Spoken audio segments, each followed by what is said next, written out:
Welcome to the Working Women's Channel. My name is Clara Capano, and we're going to share the real secrets to success. Come on in.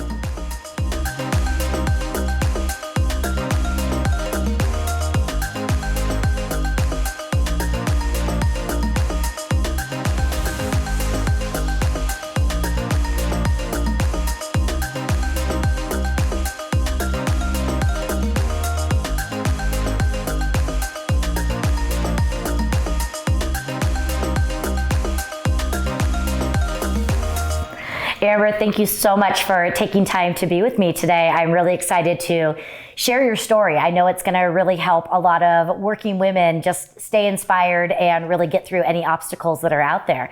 Now, you took time and you actually traveled to come and be here with me today. Where are you traveling from? I did. I came all the way from Milwaukee, Wisconsin. Well, love it. Well, I'm glad that you were able to be here, and I'm so excited to be able to share your story because I know it's one of great power and it has a really strong message to it. So sure. I'd love to just have you, tell us a little bit about yourself first. Sure. Well, I grew up in Milwaukee, Wisconsin. I have 3 children, very age gap there. I have a 19-year-old, an 11-year-old, and a 4-year-old.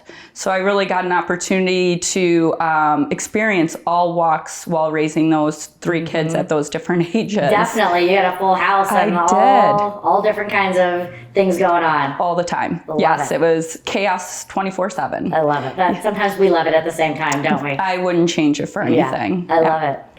So I know that you are in real estate and you do the sales side as well as the property management side.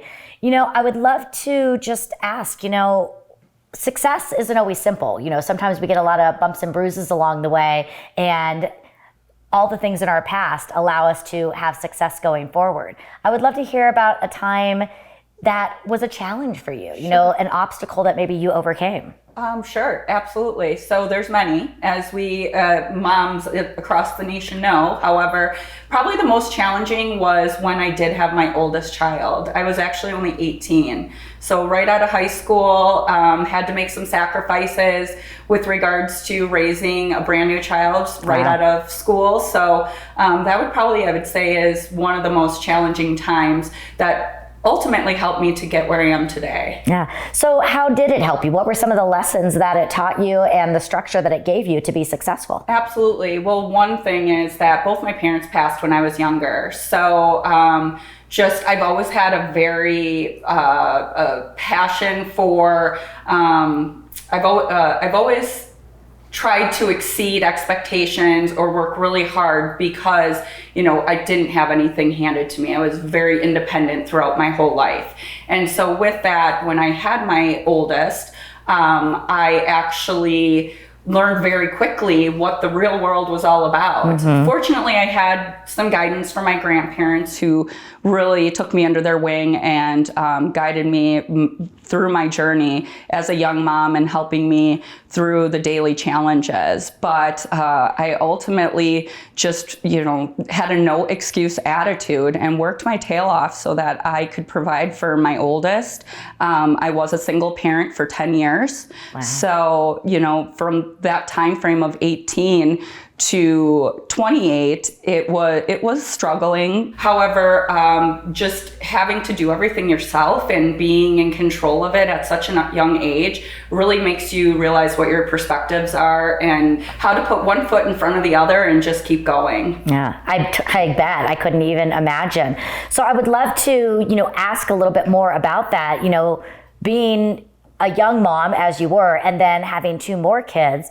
A big part of being a working mom is trade-offs, is really learning that sometimes you have to let go of the things over here for the bigger picture.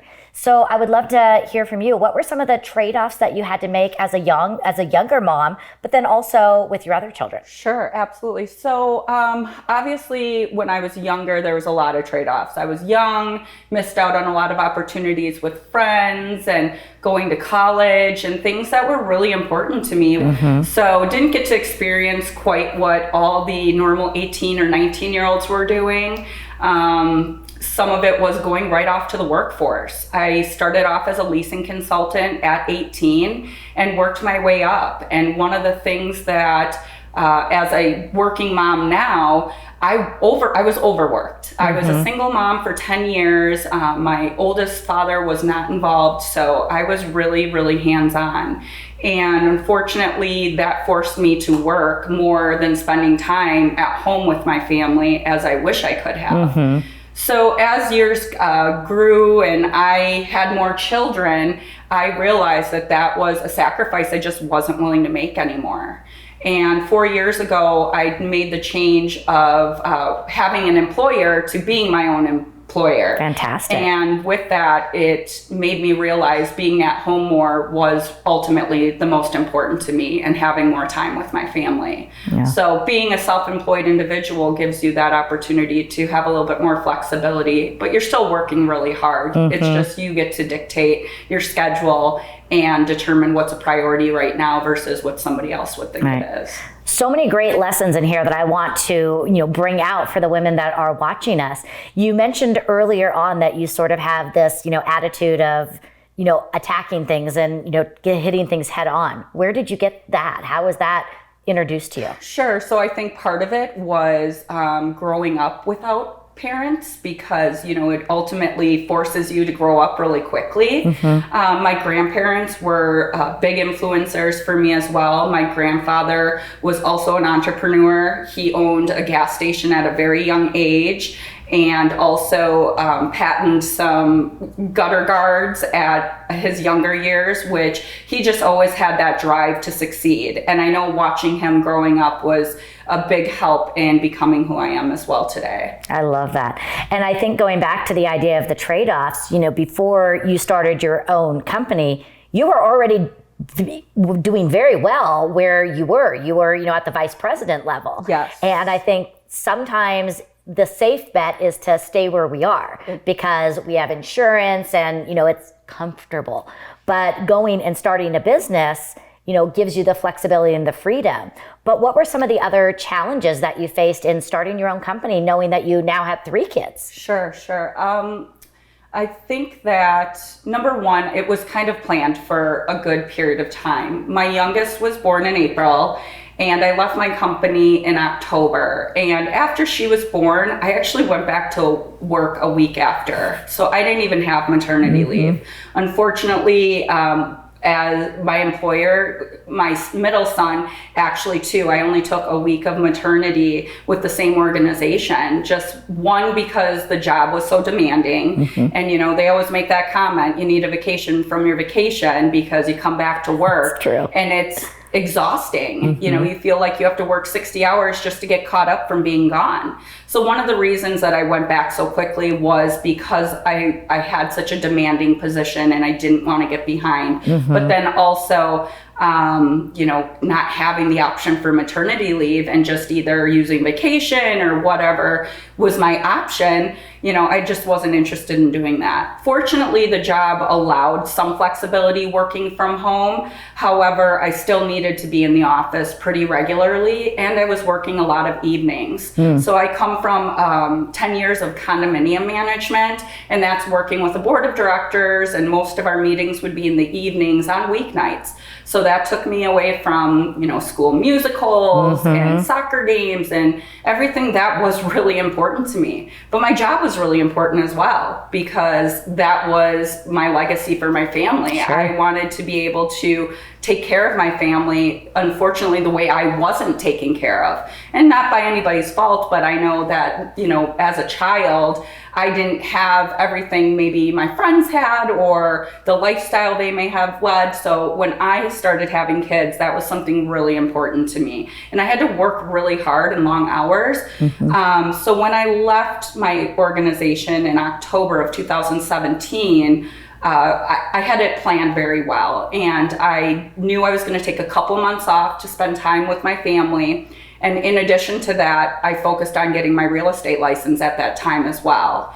So not only did I have my management company that I was prepping to launch, but in turn, I also obtained my real estate license. And that took off really quickly as well. That's fantastic. I think that's such a powerful message for our viewers to see, the idea of the plan. Because I think there are people that are watching this that are thinking, I would love to do something different. I would love to start my own company. And the message again, you can't always just jump overnight, taking the time to really put a plan in place so that you can do the launch much more purposefully. Yes, and don't get me wrong, I can be very impulsive from time to time. However, this is something that is going to affect my family and me long term. So it did take quite a bit of planning. But there were a couple things in my life that just made it the right moment. And that's really what it is, there's going to be times where you're just not sure, but everything will happen for a reason, and you just have to be patient and follow your gut and your heart. Yeah, I love that. So another question, and this is just something I see with a lot of, people in business, but also especially with women, is the idea of asking for help. And I'm wondering, growing up with your grandparents and kind of feeling like you have to do all this on your own. Was it hard for you when you got into business to let go of some things and to ask for help and to delegate? Absolutely. So that is the most challenging for me, is asking for help, because I've always had the mindset, if you want it done right, do it yourself. And so it really took me a long time to allow others to give me the assistance. But fortunately, I have a lot of strong people in my life that I could depend on and help guide me along the way as well. And I brought people on that I knew I could trust and worked really great independently. And I didn't have to worry too much about the workload or me being on top of everybody. Good. I just think it's so important to learn how to delegate. I know how hard it is, and I've struggled with it as well. But the idea that it really opens us up to be able to focus on the right things, spending more time with our families or helping our clients at the higher level. So I love that you are working on that and have grown into that. So what would you say? I believe that there's always a blessing and a curse. There's always a light and a dark side. So being a working mom, what would you say are some of the best things about being a working mom? Just my kids being able to see how hard I'm working. I'm hoping that it sets them up for success in the future, understanding that you don't get things handed to you. You do have to work really hard, and having a no excuse attitude will get you there. And I teach that to my kids on a daily basis. So I think with my job, I think they really get to see the true side of me, not only from a professional standpoint, but then personal too. So I kind of get to, I have my kids come in and help me from time to time too, to get experienced on what's happening in my business. And not that, I expect them to follow in my footsteps, but ultimately I just want them to be prepared and understand it takes a lot of hard work and dedication to get to where you want to be in life. Yeah, I think that's so good. And I know that I work hard to let Nicholas see those things as well, because I think it really is important that they see, yeah, success takes work and it's hard. So what would you say on the flip side of that? What would you say is the most challenging thing? I would have to say the most challenging probably,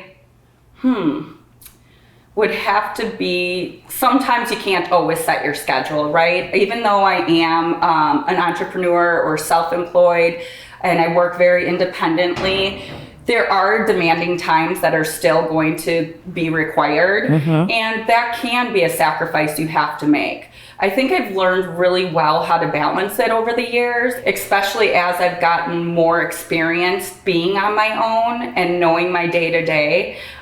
So there's still sacrifices I do have to make.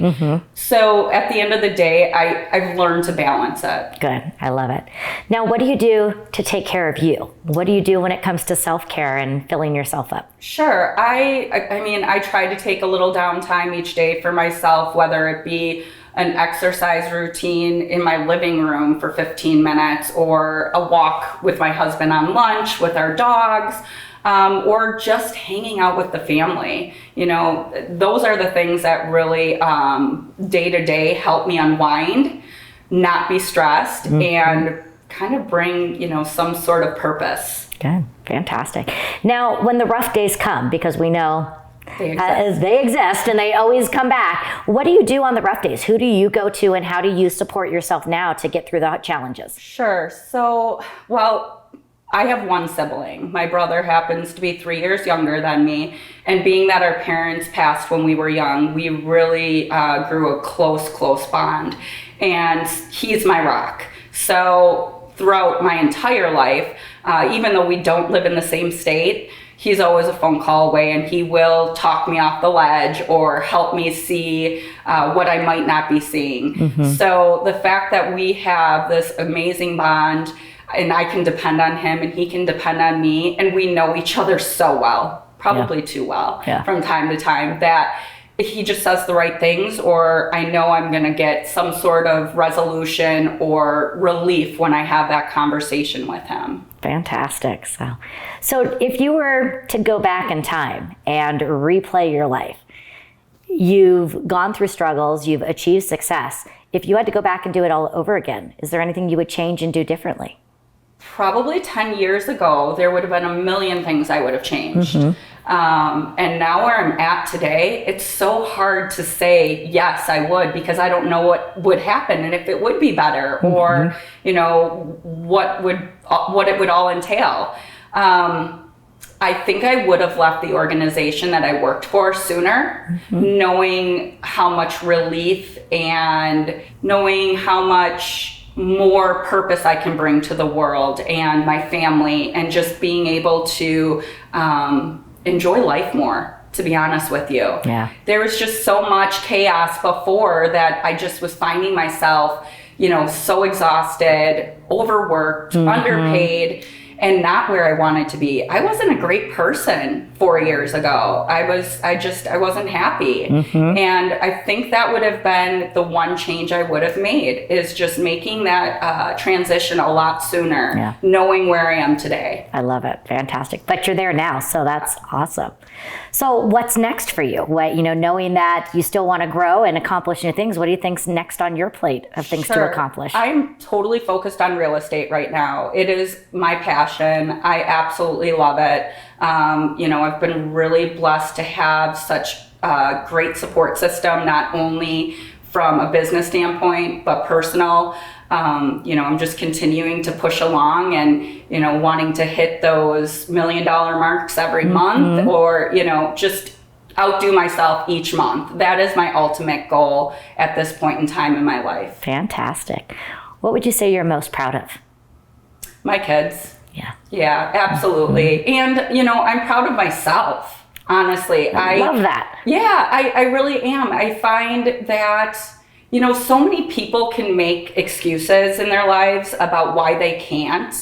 And, you know, we all have struggles. We've all come from challenging places in our life. And if you work really hard, I mean, I'm a statement of that. You know, I didn't have anything handed to me. I just plugged along and worked really hard and focused on what the end result was and where I saw happiness. And I made it. So it's really important just to continue to believe in yourself, support yourself, be proud of the things that you are doing, and continue on. Wow, that's a mic drop moment right there. I mean, I think that just sums up really the message for our viewers, is to have that no excuse attitude. And I mean, yeah, you have lived it. There's so many reasons out there where we can play the victim or not want to get up, but you just looked adversity in the eye and you said, not today, I'm going to keep going forward. And I love that. And I think that that's going to be such a strong message for our viewers. Thank you. Any other messages or any other last words that you would want to share? Especially to young moms that, you know, things don't always happen the way you planned. You know, ultimately just pick yourself back up. Focus on what's important in life. Just very much what I just said. Don't have an excuse attitude. Whatever you want to do or whatever your plans were in the past before you hit some troubling time in your life, it's just a bump in the road. Things can go back to the way they were. Your plan can still be successful, but it takes you and it takes a lot of work. And as a mom, looking at your kids every day and knowing what you can give them and how proud, when your kids tell you how proud they are of you, I mean, that's just it. That says it all. It does. It does. I love it. So Amber, one of the things I wanted to talk to you about is the transition going into real estate. You know, was that slow going for you? Was it overnight? How did that happen for you? Sure. So what's funny is my brother, who also is a real estate agent, has been a heavy influence in me getting my real estate license. And so I finally decided to do that. And I was so fortunate that in my first year, I hit over $1 million. And so I've been very lucky to have not only a lot of contacts just from people I know, but just getting my name out there. The real estate market has been really, really good to me. I've found such passion in it, and my clients have really enjoyed working with me, and relationship building is really, really important to me as well. Absolutely. Not only with my property management do I have the connections and have been able to continue to build those relationships, but also just personal relationships over the years. Yeah. So in addition to building relationships and maintaining those relationships, what other business strategies do you practice that you feel help to support your success and continued success? Sure. Well, I was fortunate enough to take a really amazing seminar about almost a year ago. And there were some great tools that I walked away from, just the connection with people and making sure, you're staying in touch and you're at the forefront at all times. So the 5 notes a day is really important. It's cruising Facebook, someone's birthday, things like that. I'm really focused on what's going on daily in my clients' or prospective clients' lives, so that I can be that forefront, or I can be right there to wish them a happy birthday or a happy anniversary, or send them a card for whatever reason it is, so they know I was thinking of them. That's really important, and it's been really successful for me. Yeah, I think when we lead with the relationships, that's where everything stems from, and making sure that we're taking the time to acknowledge the people that are in our world, again, the current clients as well as the future prospective clients. So I think that's fantastic. As well as past. I mean, that's really important as well. Excellent. Wonderful. Well, thanks for sharing those tips. Sure. So, Amber, if anybody watching wanted to follow you, they wanted to find you and learn a little bit more about you and your story, how can people find you? So I'm a first Weber agent in Milwaukee, Wisconsin, as well as on Facebook and Instagram. Beautiful. Well, again, thank you so much for sharing. I just admire you and how you have just grown into your own voice, and how you have so much integrity, and how you just have clarity on what you want and what is most important to you in life. So I really appreciate your time today. Thank you so much for having me.